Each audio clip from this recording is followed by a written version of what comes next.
Good evening. Good evening and welcome to Glens Falls Common Council meeting. It's Tuesday, August 22nd, 2023. It's 7:30 and time for a regular session. Tonight we'll have the Pledge of Allegiance led by Councilman at Large, Councilman Clark. Pledge allegiance to the flag of the United States of America and to the republic for which it stands, one nation, under God, indivisible, with liberty and justice for all.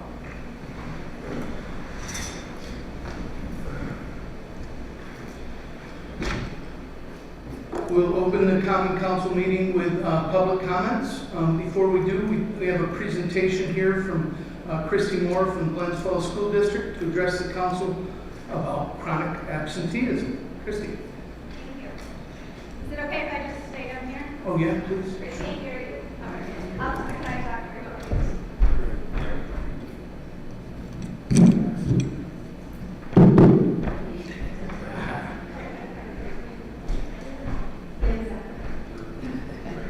Thank you very much for giving me just a few minutes of your time tonight. I moved into a new role at the district, and a piece of that is a community liaison. And one major focus of this year is chronic absenteeism, which is not only a problem in Glens Falls, but nationally. And we are very energized to take on that problem, but know that we need to engage with our entire community in order to see the success that we hope to achieve.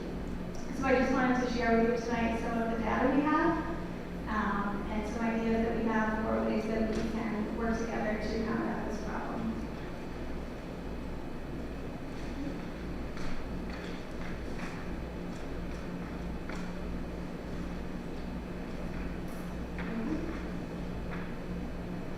So, for those of you that aren't aware, chronic absenteeism is 10% or more of any given school days missed by a student. So, in a typical school year, 180 days, that's a student that's missing 18 or more days of school.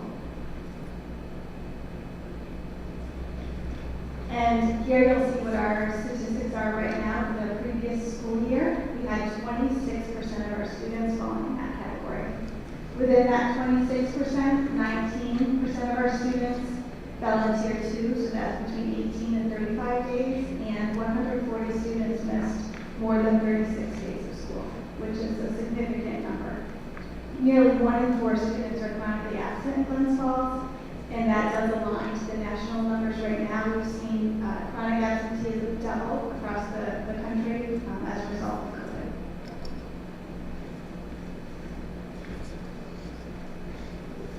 So specifically, why should community members care? Chronic absenteeism really affects everyone. It affects not only the students that aren't coming to school, that are missing out on learning and access to social emotional supports, mental health supports. It's affecting the students that are showing up every day, that now the teacher needs to adjust their lesson, maybe have some unplanned changes or interruptions that day. And it also affects our community, our businesses, when we have students who aren't graduating, who aren't entering the workforce, who may be out making poor choices instead of being in school when they should be. So we really believe that it's imperative that everyone sees the importance of addressing this factor and how it's going to help our community as a whole.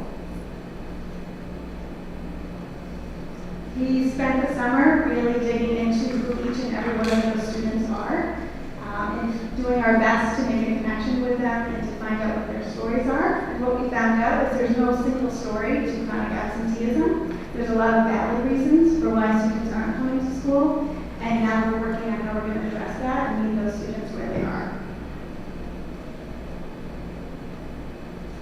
These are the 4 main categories of chronic absenteeism, as outlined by attendance works. And these are the statistics that we have for where most of our students are falling. So some of our students have barriers, such as transportation, trauma that's occurred in the home, or legitimate physical illnesses.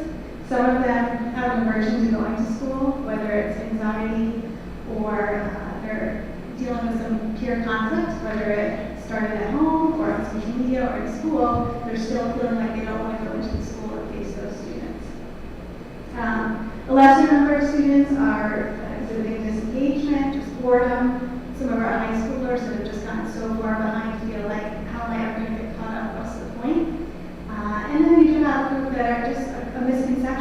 when attendance was looked at differently in the past, the focus was not unexcused. But really now it's shifted just to any day a child's not in school. Whether it's excused or unexcused, it still counts as an absence and it still contributes to chronic absenteeism.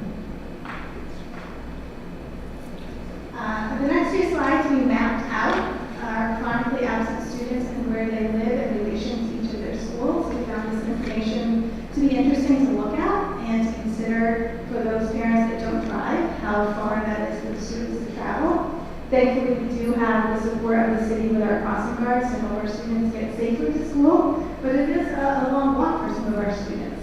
This is our Big Cross school district, which did have the highest rate of chronic absenteeism. We have a large number of those students living in Village Green that have to travel on Broad Street and across Hudson Ave. We have some students that live in the Rose Complex that also have to cross Broad Street as a kindergartner. And our students that live down here, that's about a 15-minute walk, almost a mile for those students. Here's Kensington Road. We have the highest level of attendance, but we still have students crossing Glen, traveling down Dix Avenue in Hills, and for those students, that's a 25-minute walk. Jackson Heights. Bay Road, Ridge Road, some of our students coming from Thompson Ave, a 20-minute walk. And the next one's the busiest map. Those are our students chronically absent in the middle and high schools, coming from all over the district, and we're adding an 8th wing at this point. And some of our farthest students will have a 43-minute walk to get to school. And if they're carrying their sports gear, an instrument, you can imagine that's quite a struggle for those students. Luckily, we did have the support of the city bus last year, and a lot of our students took advantage of that, and we're hoping that we can continue to rely on that for the coming year. Any questions about the maps? So moving forward, we're focusing on raising awareness, just like we are tonight. As a school district, we're working on building universal positive conditions for learning, so setting the table for a warm and supportive learning environment for all students, and then continuing to collaborate to monitor the numbers as the year goes on, to inform all parties, to reflect and to refine. In terms of raising awareness, it's understanding that shift from that punitive, looking at it like truancy, a probation route, really those avenues have not been successful, and a lot of them aren't even open to us as a school anymore, to focusing on why students aren't coming to school, what are those barriers, focusing on working together and problem solving. Again, we want to look at what are we doing for all of our students, what are we implementing to support character education, positive learning environments, access to mental health supports. There's a lot of grant funding available right now, and we're pursuing that so that we can continue to expand on the HSN and the other services that we have available to our students. And then looking forward to continuing to collaborate with all of our community partners. It listed some here, but it certainly is not an all-encompassing list. Meeting with them on a regular basis, and also scheduling quarterly meetings that we invite all of them into the school so that we can all understand the roles that we each play and the limitations that each agency might have on what they can and cannot do for our students. We are looking to strengthen our network of community mentors. We have some audience members here that have been engaged with us so far this summer, working to get parents into the school just like big brothers, big sisters, finding those community mentors for those students that might come have lunch with them once a week, be that positive support system for them. And we're just asking the community that if you see something, say something. So if you're seeing students out during the day, on a school day, give us a call. Give me a call, and we'll look into why they aren't there and get them into school. So our goal for the coming school year is to decrease our chronic absenteeism by 5% this year, 5% the following year, and that would restore us to our pre-COVID rates, along with getting all of those chronically absent students engaged with some sort of outside activity, whether it's a sport, a club, a network outside the school, whatever it is, to have something else that they belong to.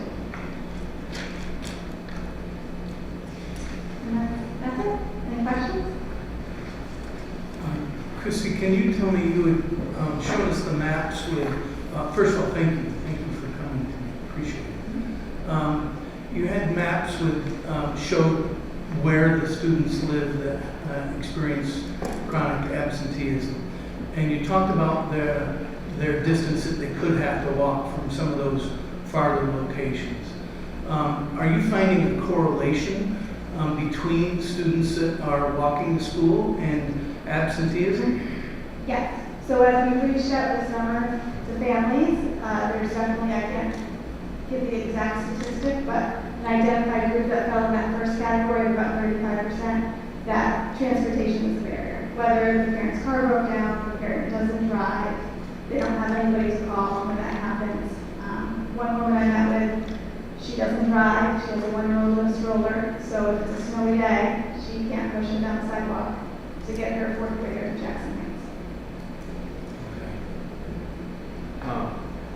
So, do you think of those transportation ones that some things might be because students might have, or parents and students might have a perception that it's unsafe to walk on the city streets to the schools? And do you think that the city could help engage with the school district to pursue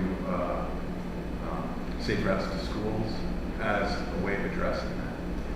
Absolutely, that's been a narrative feedback that we've gotten from families, even when I was in my previous role, that just didn't feel safe letting their child walk. This family I'm thinking of lived over at St. Mary's, letting their child walk to middle school by themselves wasn't something they felt safe to them. What percentage of students roughly walk to school? I know it's a walking school district, but my kids never.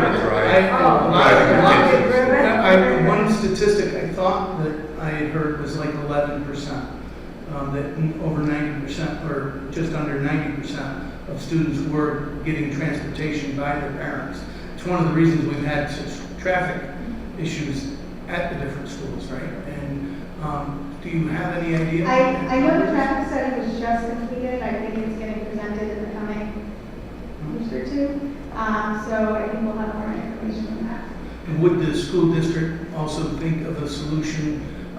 Councilman Lappin mentioned safe routes to school for sure, but also maybe is the school looking at trying to provide transportation for those students that they've identified as being transportation insecure, I guess might be the way to describe it? It's definitely a topic that's been brainstormed, but I think it would be a huge undertaking, a costly undertaking for the district. Because if you offer it, you have to offer it all. So that's, a challenge to take on. Okay, great. Ben? Sure, I guess. Thank you, Christy. It's been a number of years since my son was a student at Big Cross, but a lot of what's really been a success is a lot of employers from the area have allowed their employees with younger children to take their late lunch or take a break in order to pick up their kids, bring them home, and then get back to the office, even if that means working 5 or 10 minutes after their regular time. And I think that an effort to reach out to employers, especially employers from the greater Glens Falls area, would be a good thing to do. That's a great point. I know even hiring our own staff, that was a roadblock we came to, that a lot of our, someone applying to be an aide was also a mom that needed to get their jobs in another school. So being able to be flexible and work with them on that has helped a lot. Sure, yeah, go ahead. I was just wondering, since the absenteeism is so high, what is state funding? How is the state funding to the schools now? Is it lower? Are you getting less money? No, so we haven't been penalized necessarily at this point. I think because it is a trend in those schools, both in New York State and across the nation, and there's actually a lot of opportunity for grant funding right now to address chronic absenteeism, because it's really a symptom of what more do we need as a school to provide for our students. to make them feel comfortable enough to be there. It is that important. Christy, is there a barrier to enforcement? So if you are identifying chronic absenteeism and you are trying to work with the parents and the children are continuing, where is it breaking down that we can't compel them to make sure that the kids are in school? I know there's a lot of frustration amongst people that work at the county level, that they feel their hands are tied at pins in probation. It's not what it was when I went to school. They don't have the ability to enforce things that they used to be able to enforce. And I know working with CPS, they've been frustrated because they feel there's cases that they are neglectful, but either can't even get in front of the judge, or when they do, it is dismissed or there's no action taken. So a lot of people are putting in a lot of work and a lot of paperwork and a lot of time and not seeing the outcome. And that's why as a school, we're kind of just focusing on what do we have control of and what can we do. Sure, Jeremy. I have two questions. How does the absenteeism skew by age? Like, are high school students far more chronically absent than middle school or elementary school students?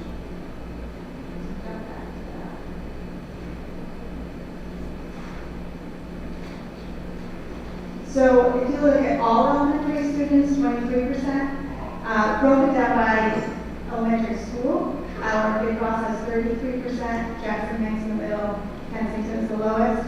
Middle school is 23%, and then high school jumps to 33%. At what point does a child, you said, I think 19% of kids are absent more than 35 days, or of the chronically absent are absent more. At what point does a child fail? So the rules are different in high school than Right. 8th grade and below, but we really try to be flexible because if a student can pass the regents and show us they've learned what they need to learn for that credit, we don't want to hold them back from graduating. But it is a topic. 20 is usually the mark, 20 days. Right. But there's a gray area.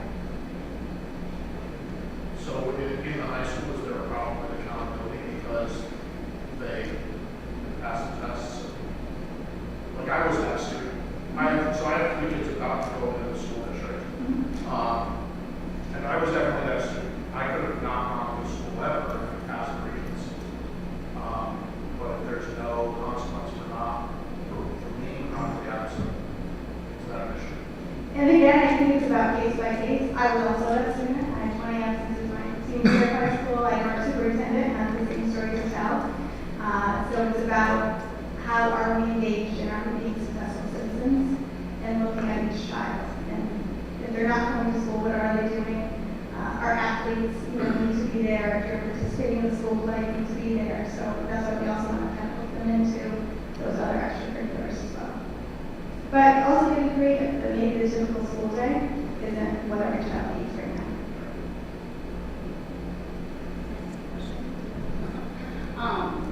Is the school in any way encouraging, because I know traffic issues and it's always been a walking district, is the school in any way encouraging parents to allow their children to walk? Or, that's, at the end of the day, to me, it's strength in numbers too. So the more kids you see walking, I think the more, parents may be a little more comfortable with allowing their children to walk, which may help with the absenteeism.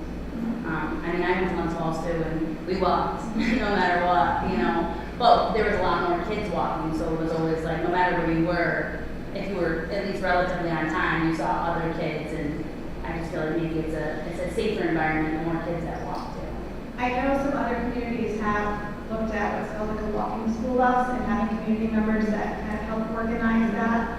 For liability reasons, it needs to kind of be that PTA group, that outside organization helping to organize that. That's a topic we've talked about. I know the Safe Routes program certainly talks about measuring and promoting and celebrating students that are walking to school. But yes, the more they can walk, the better. Christy, just a couple of questions. I'm looking at your percentages here, 35% barriers, 38% aversions. Out of that 35%, what what makes up the transportation component? Is that the majority of it? I'm not sure what Toronto is, but what percentage of those that said barriers was transportation barriers? So anecdotally, I would say probably half. I've been looking kind of this data all summer, but it's not the cleanest data yet because some of it's collected on a paper survey, some is electronic, some is phone calls, some is meeting parents in City Park. So, and we still haven't gotten to everyone. So maybe later in the year, we can get an update on more accurate numbers. And then 38%, your academic struggles, anxiety, social peer challenges, school climate, suspensions. So those are things in the school itself. What is the school district looking at right now, the school board, the administration looking at to try to alleviate that 38%? So specifically in those areas, we're implementing Character Strong, which is a nationally referenced character education program in K-8. We're looking at No Place for Hate that really addresses topics of diversity, inclusion, equity. Again, helping everyone to feel seen, heard, and comfortable. And that is 5-12. So just bringing those programs in, but universally to everyone so that it impacts the whole climate and not just kind of delivering it to one kid at a time. And you're doing that at the elementary schools as well? Correct. Character Strong is K-8. Okay, all right, sorry. And then adding, we have PHSN now. It's grown each year, how many counselors we have available. It's continuing to grow. And the services that we have available through that as well, to address mental health issues. Yeah, can you just, one thing that's grown in the school district is support services, professional services outside of the education component. How much has that grown from in the school district? There. We had very little when I went to school at Glens Falls, and I know we have much more now. So our numbers of social workers have increased a little since I've been there for 5 years. School psychologists, we're looking at adding school counselors, but specifically those PHSN counselors that can provide those mental health supports to address not only what's happening in the school, but at home. And that family counseling component, they have connections to getting students to the doctor, if they need medication prescribed. So their reach is a lot farther than what a school employee can do. But the benefit is they're housed in our school. So it's easy for us to make that referral. It's easy for parents to arrange appointments because they don't have to take off from work and drive their child to an appointment. It's right there. And then we're adding an intervention specialist this coming year that can help with crisis and connecting that family now with what their next step needs to be. Because sending them to the emergency room is not the answer. What role do you see our SROs playing in this trying to address this issue? They make a very positive impact on our school culture. There's schools where they're seen as that punitive force, and I know especially with Officer Norton, forming strong relationships with our students, knowing our families, Officer Castertino, it really contributes to that feeling of safety in our schools. I've noticed a huge difference in the time I've been there. Thank you. Thanks for your time this morning. A lot more questions from the Board of Education. Is there any way that the city can partner with you or support you that you're not aware of on this? I'll make you aware of the quarterly meetings and invite anyone that wants to attend. And if there's any adults you know that are interested in connecting and volunteering in any way, being that positive voice or a connection with a student, and if someone's retired and has extra time, we'd love to invite them and partner together. Thanks. Yes, thank you. Now we'll open the council meeting to public comment. Anybody would like to address the council, please come forward and share with us your name and address.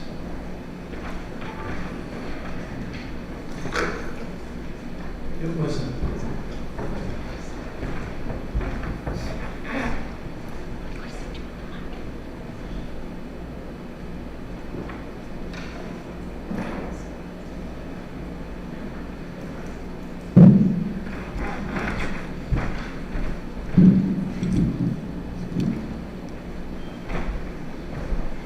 Are we on? Yes. Ooh, that's on. Okay.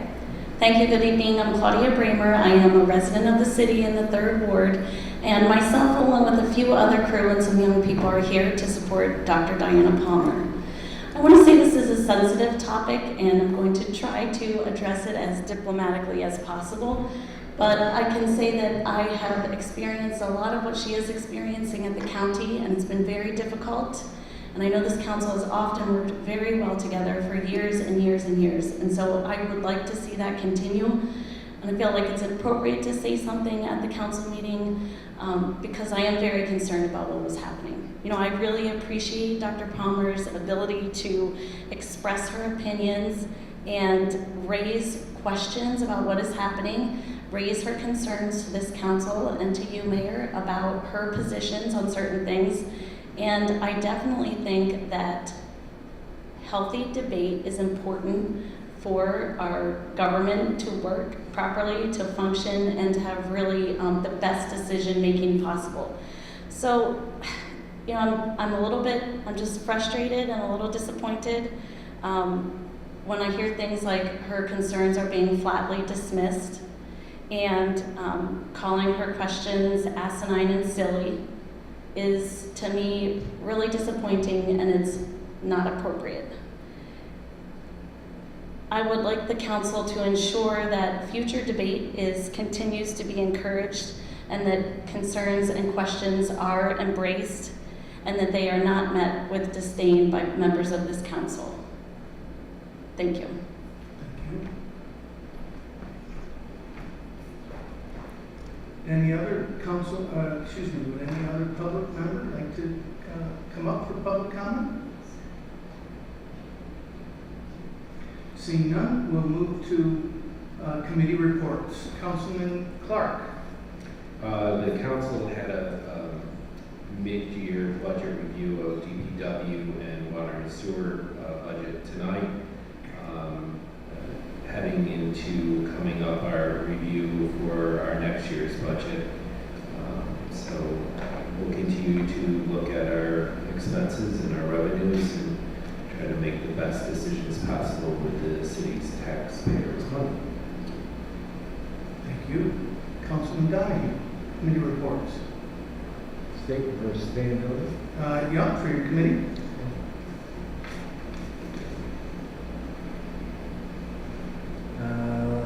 August 15th, Sustainability Committee meeting combined with Climate Smart Community Task Force meeting and a presentation by Terrace Group on some of the great grant-funded actions they're working with us on.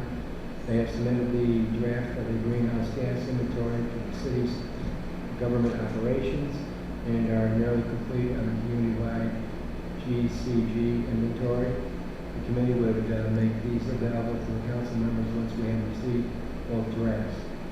The consultants' next tasks are to work on the climate action plans which will emerge from these inventories. To that end, the Sustainability Committee will be working with the mayor to determine which staff should be brought in to discuss possible GHG reductions that could be made at the city level for the municipal climate action plan. The task force, meanwhile, has begun working on a list of community representatives who might participate in drafting community climate action plan. We also received word that the city has begun its participation in Northern Power and Light Community Hydro Program as the most recent billing cycle. So as of right now, we are accessing our municipal energy directly through energy credits from the Warrensburg Hydro Facility on the Spoon River. We are also in the latest stage of reviewing the RFP that we are working on with New York Power Authority for the proposed solar project and the city's landfill and a few other adjacent sites. We expect to have that available for use in the next week or two. Finally, we just learned at NYPA that our LED streetlight conversion project was officially signed off as complete. Although it didn't stay on the schedule due to all sorts of COVID-related reasons, after August was set, done, and actually came to around 20,000 under budget, even after including smart controls and parking sensors pilot that we have installed. Thank you, sir. Councilwoman Palmer, committee reports. The Building and Codes Committee met on August 10th. We met with our current code enforcement officer who's there, Philip, and he gave us an update on how they're doing. We are still pretty heavily relying on Mobella to support the department, but he did have a plan to reduce the costs a little bit by changing the level of expertise of the Labella employee that we're using the most. We don't always need the most experienced one at all times, so that will save us some money. And so we mostly just met with him to get a status update on how things were going, and I know we're still trying to fill remaining positions. The other thing with building and codes is we had been working on a noise ordinance. We had completed a draft, you recall, like 4 months, several months ago, where I believe the city attorney is now meeting to review it, and when we receive her comments, we will meet to see if we need to make adjustments, and then we will put a draft out for public comment. I have had a few members of the public ask me again, what's happening with this, so we're just waiting for those comments, and then we will put a draft out. The Recreation Committee also met on the 11th, and we talked about the status of all of our projects at the parks around the city. I'm sure some of you have seen that we've put in, we're in the process of putting in new courts, basketball, pickleball, all across the city. We had hoped to have the work done sooner, but as everybody knows, it has been raining quite a lot. So September 20th is the projected date, as long as the weather doesn't get worse, that everything should be complete. And so that's really exciting. We're hoping to have like a one-day basketball tournament where we have kids at every single park, because we did put basketball in at every park, and maybe some sort of picnic or something just to celebrate a kickoff of all of our new parks. So that's where we are with that. Thank you. Yep. Councilman Lapp. There will be a meeting of the Climate Smart Communities Task Force on September 6th at 7 p.m. and the Technology Committee will be meeting the same day at 11 a.m. Thank you. Councilwoman Good. The special projects will be meeting on the 5th of September. In the meantime, I have been received from a few people about the parking, and so when we have our meeting, I'll bring that to the meeting and we'll just continue. Thank you. Next would be voice vote. So number 1 is a voice vote, is a resolution to approve the minutes of the August 8th, 2023 minutes of the meeting of the Common Council. Is it? Do we have a motion? Second. Let me say that again. Do we have a motion? So moved. Second. All in favor? Aye. Thank you very much. So under roll call vote, are there any items the council would like me to pull? I have a question about number 3 and a question about number 10. Great. 10 I was going to ask to pull, so that's great. And then 3 we'll pull for discussion as well. Okay? Anybody else? So number 2, under roll call vote, resolution 2 is a resolution to authorize the creation of a temporary position titled Training Official Fire. This is a civil service temporary part-time position with a salary not to exceed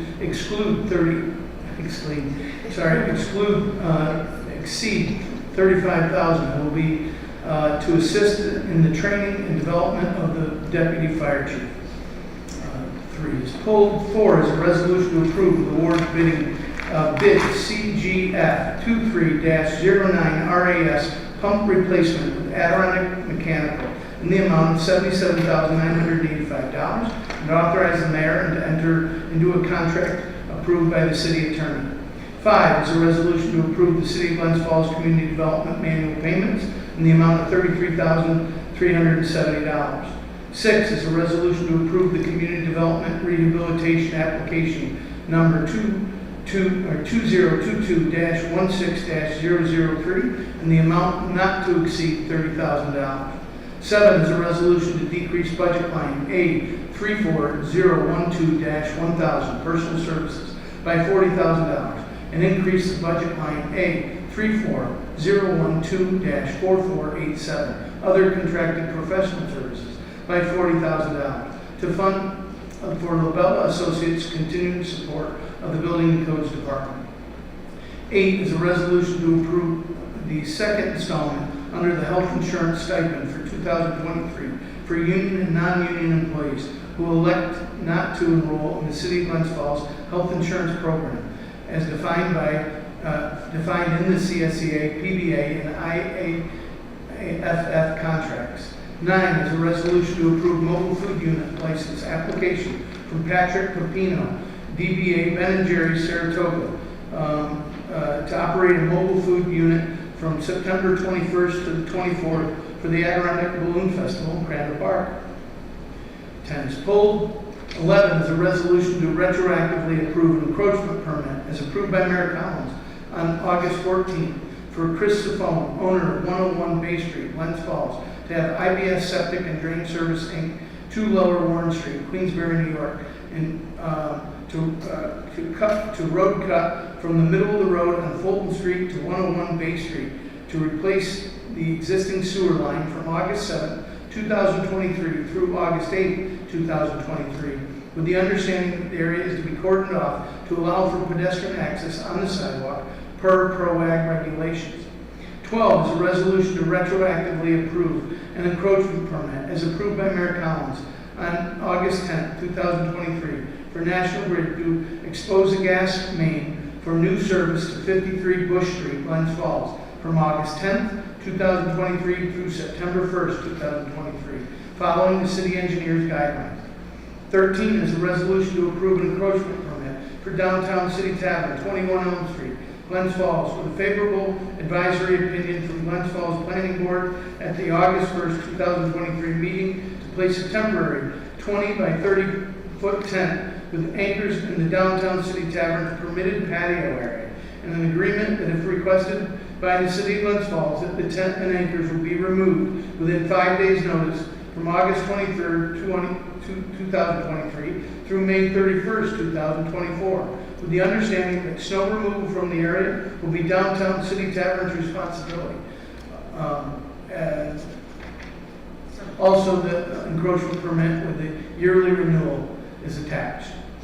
14 is a resolution to decrease budget line A45110-4363 DPW motor vehicle repair parts by $12,000 and increase budget line A11940-4352 street maintenance oil asphalt by $12,000 to cover needed vehicle equipment repairs.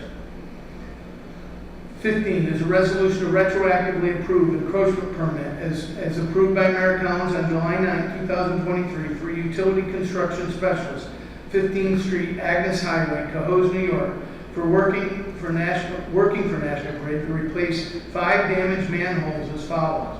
Manhole number 40 at the intersection of Glen Street and Park Street. Manhole number 95 in front of 54 Bay Street. Manhole 108 in front of 88 Ridge Street, manhole 682 on front of 100 Park Street, and manhole 17 in front of 153 Warren Street, Glens Falls.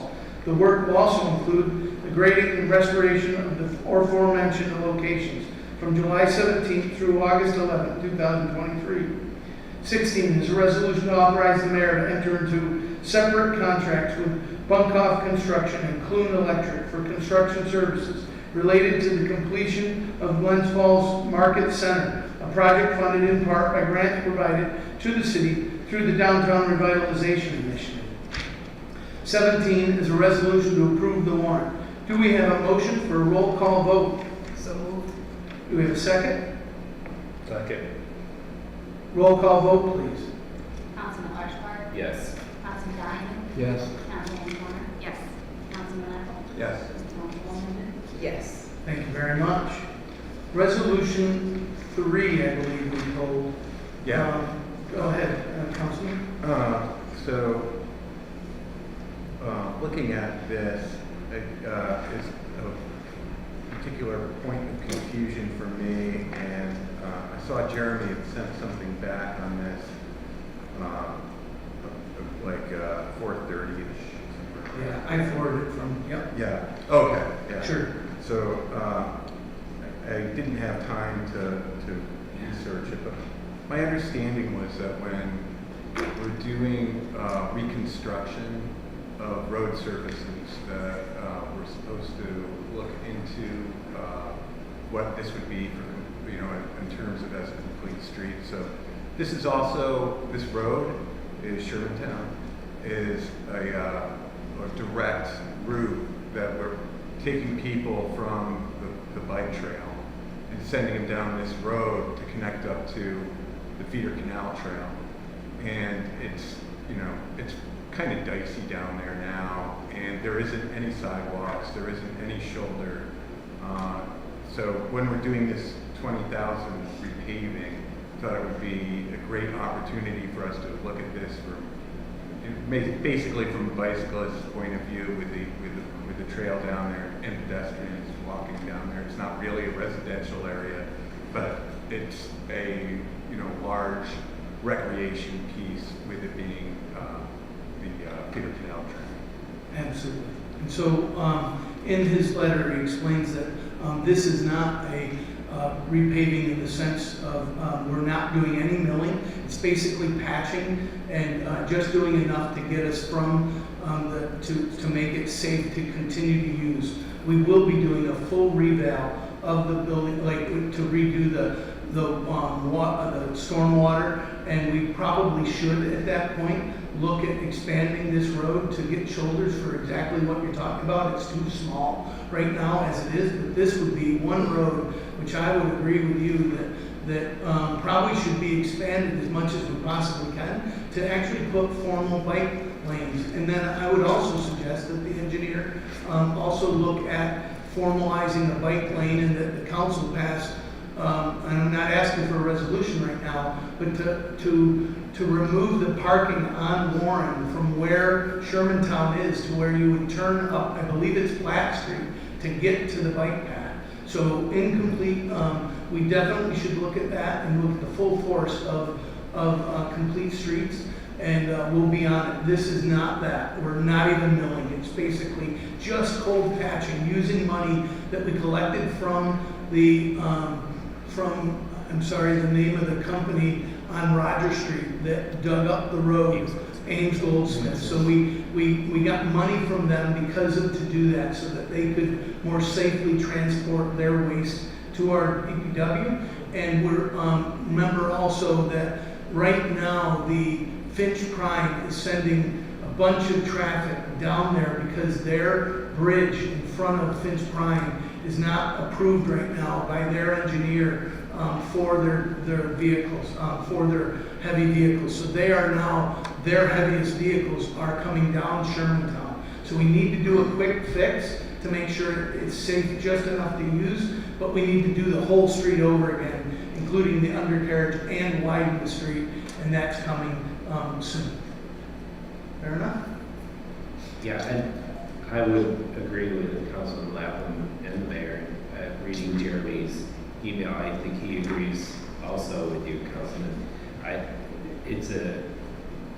We need to clean up that area, period, because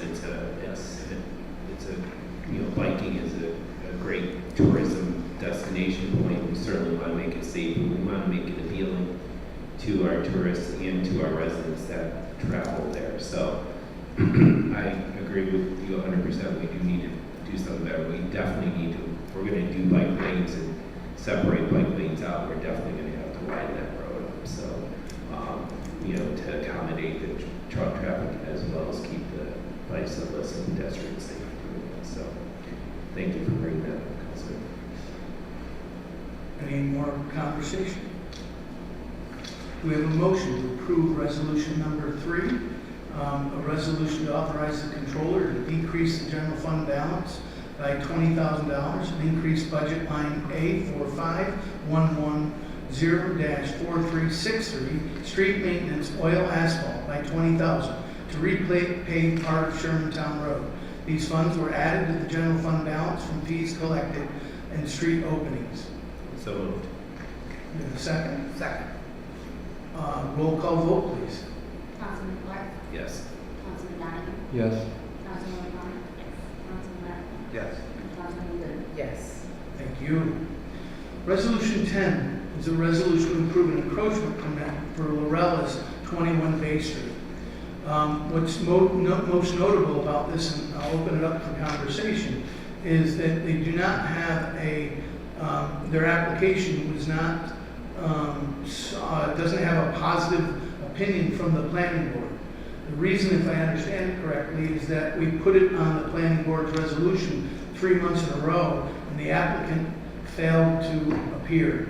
They asked us to put it on again in September, and we had said that, and put it on, They missed the deadline. they missed the deadline for September, so they couldn't go on until October. If you review the application as I have, they are, in their diagram, they're clearly leaving more than 5 feet of frontage from walking area per ProAg regulations. There's no difference in their request for this permit than they've had in the past, if I understand it correctly. They're new. So prior owners, Prior owners. okay. Prior owners had encroachment permits for outdoor dining. That were similar in the layout. So it's really, I'll open it up to conversation. All right, so they were given proper notice to attend these meetings? Yes, every month. Every month? All right, and So encroachment permits are granted by the common council, but you often refer them to the Right. planning board for advisory opinion. New ones, right? I So it's not that they looked at the plan and didn't approve of it. It's just that they didn't look at the plan because there was no They testing. didn't issue an advisory opinion because the applicant did not appear at the meeting. How does this get in front of common council with it not going through planning board? Like, you know, It has to. It has because encroachment permits. I mean, it was like multiple times in front of the planning board, They right? tabled it, and then they finally They made a motion. tabled So they twice and then- put it through with saying we have nothing to, or don't look upon this with a favorable. So we can take their opinion and say, no, we agree with you, or we can say, no, we disagree with you and approve the encroachment permit. I don't feel like I want to vote on this one way or the other. There's nobody from, there's no one from the restaurant here, right? Sorry? Nobody from the restaurant? Were they invited to come or was it? Yes. Yes. Oh, Today. tonight, I have no idea if they were invited to come. He had stated he was going to come, but then he did request to go back on planning board again, so I'm assuming that probably. So if it goes back to planning board, we're into October, November. It would cover him until May 31st, May. so essentially. April, I mean, I'm not sure how many people are sitting out on tables outside in April and May, maybe a few, but, you know, I mean, the window of time for people to comfortably sit outside, exposed to where they are, is shrinking rapidly. Well, this year. Right. You need to have an umbrella anyway. Right, pretty much, yeah. It's good. Is it required that the person attends the meeting for their plan to be Yes. considered? And he was Yes. given proper notice of Yes. that? Yes. So it's just like not filling out an application. His application wasn't complete, basically, without His his application testimony. was complete, they like to have the applicant come and speak to the planning board just to explain the project and their request. So his paperwork was complete, but His I'm saying paperwork is if the testimony is required, then it's, to me, in my mind, it's almost like not submitting a complete package to the planning board. You're saying no. It's an advisory opinion only, the common council is the one who has the authority to grant the enclosure permit. I'm not sure if that was my question. You understand? You So- understand what I'm saying? So if the planning board had questions, they couldn't be answered because the individual wasn't Right. there. So in trying to make a decision properly, and if they couldn't because there was no interaction with the individual. So, I mean, Jack, do you have any knowledge you want to Yeah, share? I can, maybe I can preempt a little bit of this. I've spoken to the business owner several times in the last couple of days. He understands that this is largely on him. He also understands, as Councilman Lapham said, he's never been before the planning board. He had, his original schedule, I think back in June, he missed the day. Let's just leave it there. The subsequent two, he had gotten busy with the summer and he only has 3 staff, so he just hadn't been able to show up. I said, well, there's nothing we can do about that. He then said, can I get back on the agenda to see the planning board? As Emily said, he missed the deadline for September. He called me today and said, can I get on for October? So he wants to get at least from the planning board for October. Whether or not he'll pursue the permit for this year, I don't really know. He just wants to get approved. Can we just table this then, if he wants to go in front of the planning board in October anyway? right. That seems Yeah. very reasonable. Yeah. Right. He has no expectations of this being of this passing. Right. Just to mention that. I make a motion to table resolution. Second. Do we need a roll call? Roll call vote to table? Should we have a motion to roll call vote or to table resolution number 10? Yeah, we already did that. First, second. Roll call vote? Councilman Large. Yes. Councilman Donovan. Yes. Councilwoman Hunt. Councilman Randall. Yes. And Councilwoman Fitch. Yes. Thank you. Let's see, old business, Councilman Clark. Yes, I want to say hallelujah. We are moving forward with the market center. It's been so long. And I'm thankful that we are finally moving forward with that. It'll be nice to see shovels in the ground and hopefully be celebrating its opening next whenever, but hopefully, in the near future. So I appreciate that, and I appreciate everybody's patience. There was a lot of things going on, so, but it will be exciting and looking forward to it. All that potential that building will hold for South Street and for this community is going to be an awesome thing. The other thing I have is, we've spent a lot of time and money paving our streets, and this has just been a bugaboo of mine for a long time. We pave a street and then maybe not the year after or the next year, but shortly after we pave a street within the 10-year time period where we can't pave it again, a utility is opening it up, and once you compromise the street, it's compromised. And it just seems to me that your utility is spending a large amount of money in planning and in materials. And I would think that they would have an idea of knowing how, where they're going to be putting their resources and to be working with municipalities as they pave streets to make sure that those streets are not compromised in the near future after they have been paved. It's been on my chest for a long time, and I just needed to get it off, so thank you. I don't know if there's anything we can do from a punitive nature. I know it's a utility, and they need to do what they need to do, but it just seems like every time we pave the street, it gets opened up by somebody, and it just bugs me. So thank you for letting me vent. I really appreciate it. We need to get the gas. But is there any way we could collaborate and make it, let us know? Yeah. We do, but it doesn't seem like we get there. We've got agreement from them that they're willing to, and they're willing to meet with us and lay out their schedule. That's progress, but it's not a guarantee, but it's better than nothing. Councilman Donahue, new business, old business, excuse me. Nothing. Councilwoman Palmer, old business?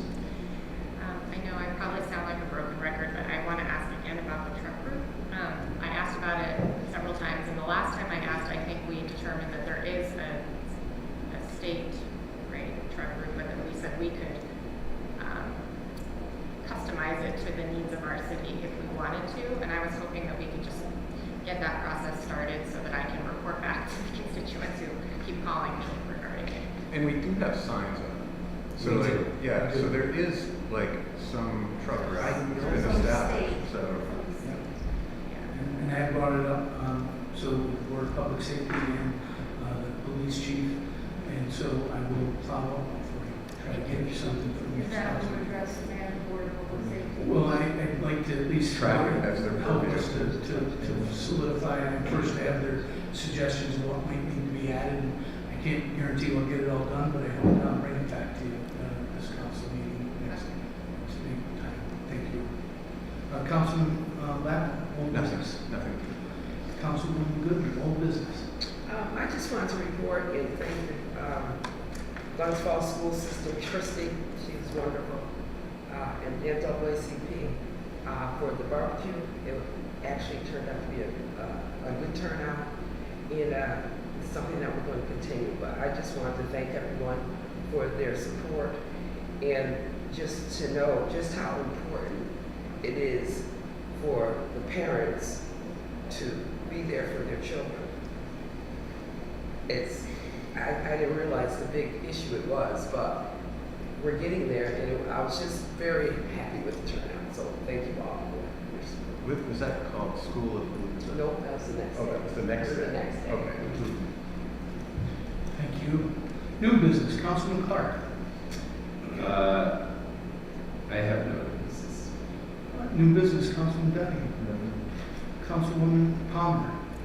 Yes, I had just asked Chip, the mayor's assistant, today for the status on tree planting because I've been asked a few times, and I just wanted to report that we did put an RFP out, and we do plan to plant 60 new trees this fall, so that's progress.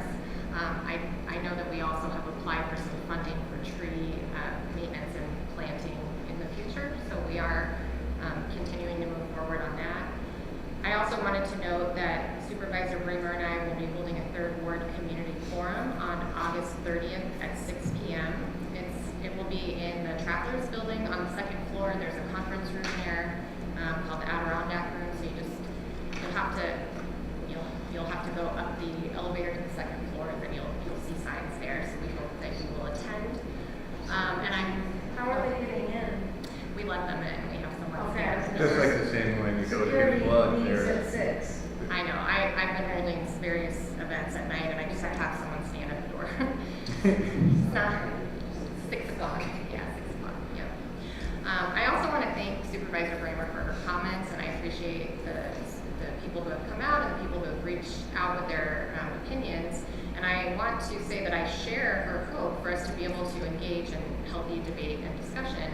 And I think we do have an opportunity to do that around this communications position, and I'm wondering if that's something that we can do at this point, because as far as I know, the position has not been filled. Well, I have spoken to every council member here that has come to meetings over the last 2 weeks, and every council member, Councilman Landry, Councilman Donahue, Councilman Clark, and Councilwoman Gooden, and they all are in favor of filling this position. And I missed you at our last meeting, and same with Councilman Lapham. I missed you at our last meeting, so I hadn't had the conversation with you, but the position, and I'll make a statement when it comes under new business, and hopefully help you to understand what my feelings are regarding it. Okay? So it sounds like you're saying you've talked to the other council members and you'll tell me your feelings. I wasn't sure if that meant we could also have a debate and a discussion about it. Sure, we could have a workshop, we could call a workshop it. I am looking to fill positions, we have open positions throughout the city. They're all within and approved in the 2023 budget. and I'm doing my job as mayor and filling the open positions. It's not the only one, and there are many, and do it all year round. But I'm willing to have a conversation with you and anybody else at any time. We could have a workshop if you'd like to call them. We can all discuss the merits of any position you'd like at any time. Sure. We do it before the next council meeting if you'd like. That would be great. Sure. Is 6 p.m. okay? So that's the 12th? Yeah. Yes. Yeah. Anybody? 6 p.m. So is the understanding that that position would not be filled before that meeting? I have gotten one application. The position exists. There's funding for it. The mayor has the ability to hire them. At the same time, we're coming up on budget season, so this position might not exist more than a couple of months. So I think that it's probably a good idea to have an open conversation. No, absolutely it is. Yeah, and it could not be funded, or it could be funded next year. So we'll have to go through that process when we start the budget process. Well, we can go through it a little bit early because we can have this conversation and not put somebody in a position of having to. We'll have this conversation on the 12th at Yes. 6 o'clock. But the question is, will this be filled before that time? Because that kind of obviates the need. It's just posted. Oh, good point. The posting, You yeah. have to keep your posting open for a certain period of time. I'm not sure the deadline, but I doubt someone will be in that position in 2.5 weeks. Right. Okay. So that's, yeah, so it won't be filled. Okay, great.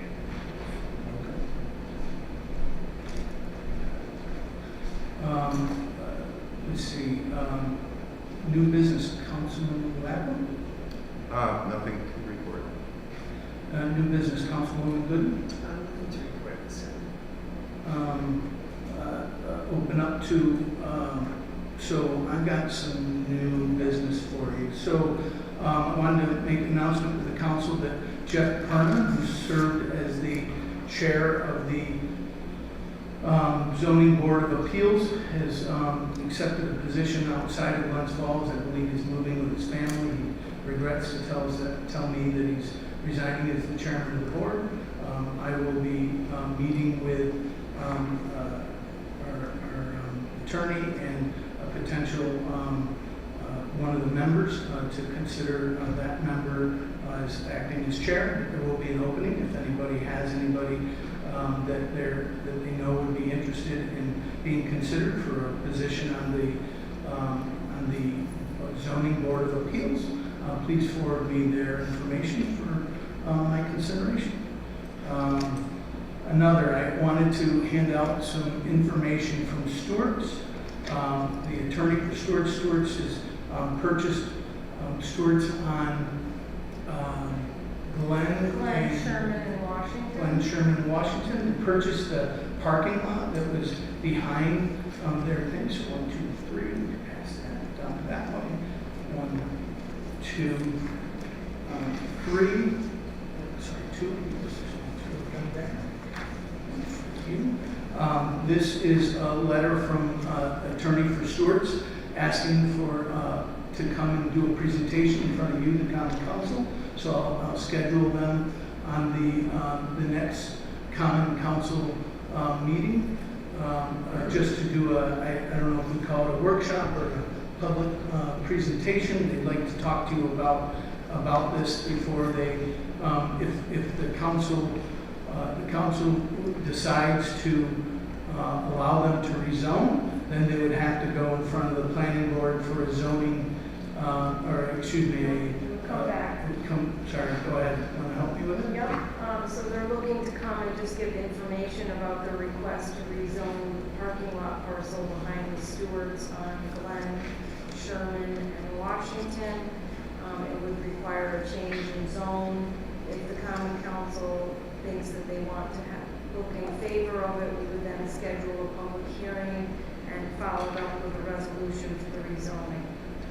Similar to what happened with the other person. I think we rezoned the roads for Hudson Headwaters, and then did we do Stewart's. near Toyota The lot touches the GC1, but it is technically on Sherman Avenue, a multifamily. So if the council is amenable, I'd like to set them to do a presentation before our next common council meeting on September 12th. Okay? I wanted you to have that information so you can look it over beforehand and prepare. And so finally, I wanted to take a moment and review the position of our communications director. I wanted to pass along, there's two job descriptions. That way, I will also make them available for the council members. And I'll put some of these job descriptions down on the thing. And I also Could we get one more this way? sure, I'm sorry, I apologize. Absolutely. I want to review the position of director for the city of Glens Falls. I think there's been some misunderstanding about the responsibilities and objectives of the position. I believe the communications, both internally and externally, is more than a full-time job here at City Hall. The position works with all 15 department heads in both routine and emergency situations and reports on their good works. The city has an obligation to find new ways to communicate and interact with the public. The city is really just scratching the surface on how to best communicate and collaborate internally between departments, as well as communicate with our residents and stakeholders to inform and interact with them on a consistent and nearly continuous ongoing basis. Please see the current job description. I also have both a draft, a draft document. It's over here on the thing. I'll open it up. It's quite large and unwieldy. I apologize that it's only in draft form, but it was created by myself and the most recent outgoing communications director, and it shows both internal and external communication tasks that need to be addressed throughout the city. For the sake of clarity and factuality and ease of understanding, city communications needs to be clear and concise and needs to appear in places where our residents and visitors will see. Without one employee managing the process, the details may be incorrect, disjointed, and the message may be unclear. The media landscape has changed dramatically, even in the last 10 years. Where 2 newspapers a decade ago, there are now dozens of social media platforms, in addition to 2 newspapers, 3 TV stations, and writers on Substack and podcasts. Most of all, this position focuses on the residents. Did you know that in the last 8 months, the communication director has sent out more than 400 messages, press releases, media advisories, and other public notices? It doesn't include what was also posted on social media challenges or the question and answer process that he's gone through with the local regional reporters. I posted the open position as a full-time position because my experience over the last 20 months, day to day and night here in City Hall, has shown me the position is needed. It's critical for outreach in the community, and that is indeed full-time. You'll notice there was no resolution on the Community Development Director position on tonight's agenda. This is because it's a fully funded position and from a resolution in December of 2021. My job is to fill open vacancies, manage and supervise department heads and all city employees, as well as implement the policies and positions this council sets forward. This position was fully funded in 2022, which the city came in under budget, and is currently funded in 2023, which is on the way and on track to become well under budget again this year. I look forward to working with the Common Council on the 2024 budget this October. The dates of those meetings, I want to make sure that the public is well aware so that they can attend. The 2024 budget with council department heads is scheduled at this point at 30 minutes per department, starting at 5:30. The dates I have are October 17th, where we're going to review the controller, the purchasing and central storeroom, 3 human resources, 4 water and sewer and engineering, and 5 the assessor's budgets. On October 18th, we're going to do 1 DPW, 2 building and codes, 3 the clerk's office, 4 the cemetery. On October 19th, we'll do community development and economic development. And 2nd, we'll do recreation and tourism events. And 3rd, the mayor's, I and the legal budgets. On October 20th, we'll do the police and fire and GGFT budgets. These are tentative. They might change due to the availability of council members, but I want to set them now in public, and we'll let you know in public if we change them. I want to make sure at least the council will be sent this information tomorrow morning if they haven't already been done so by the budget manager, who is the mayor's special assistant.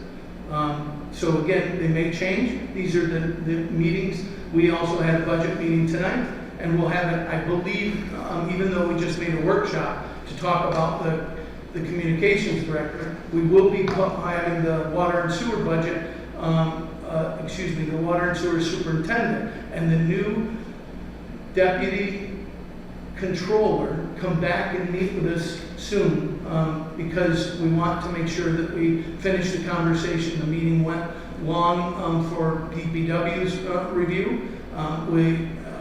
We just 2 councils ago, we reviewed the fire and the police, and then this tonight we reviewed DPW and water and sewer, but we didn't get all through water and sewer, so we're going to reschedule that as well. We'll make public notice there of those meetings as well.